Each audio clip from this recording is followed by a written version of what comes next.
in terms of tailpipe emissions, clearly electric vehicles are much preferable to the general internal combustion engine. But yeah, good question. Are we just transferring that pollution somewhere else? As long as it's burnt by fossil, as long as that is created by fossil fuels, clearly that is the answer. Which is worse, I guess, is arguable. But I think clearly for electric vehicles to be sustainable, we need to be generating the electricity at source from sustainable means. And we have the capacity to do that. We have the technology to do that. The biggest frustration is that we're not doing that. And electric vehicles really have a significant contribution to make in that. So because they can actually help I think, to kind of flatten out the demand. So if an electric vehicle is charged overnight, for example, by wind power, and then when the demand is at its lowest, and then used during the day when demand is at its highest, it can start to level out the demand and the supply of renewable energy. So I guess cities are destinations. So certainly as a city we need to be cognizant of how people are getting here, but our ability to influence how people are getting here is limited because we don't run we don't run public transport.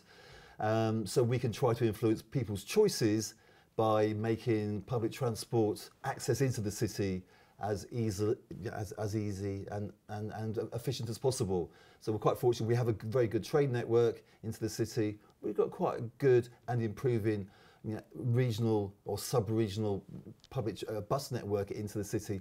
So that's kind of how we can make a contribution. But ultimately, it's national transport policy that determines that wider transport system.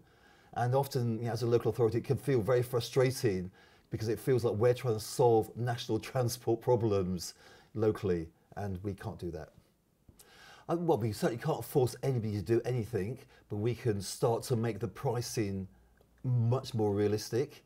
So traditionally, the costs of car use, of private car use, have been externalised onto the wider community and onto the natural environment. So I think we need to make those costs much more realistic, and the costs of the external costs of public transport are less than the external costs of private transport. So I think we just need to try to adjust that balance and price things appropriately so that public transport becomes more attractive than private motorised transport. So it's not a question of forcing people to do things, but just making those other choices, the better choices, more attractive. Okay. On paper, it sometimes cannot look like a very attractive option.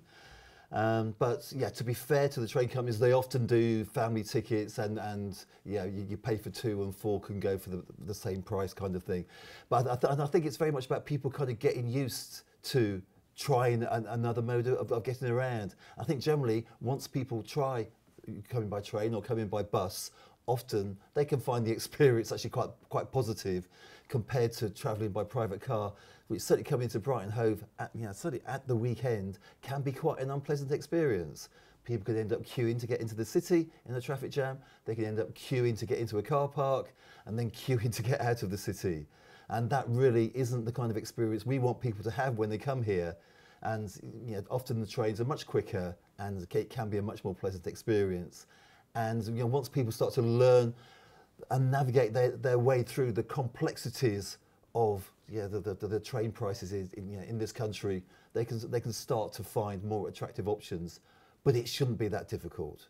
It should actually be so easy to get those cheaper prices, and it's far too difficult. And that's something that, again, national government and the rail companies really need to take heed of. Need to make that as easy and attractive as possible for people.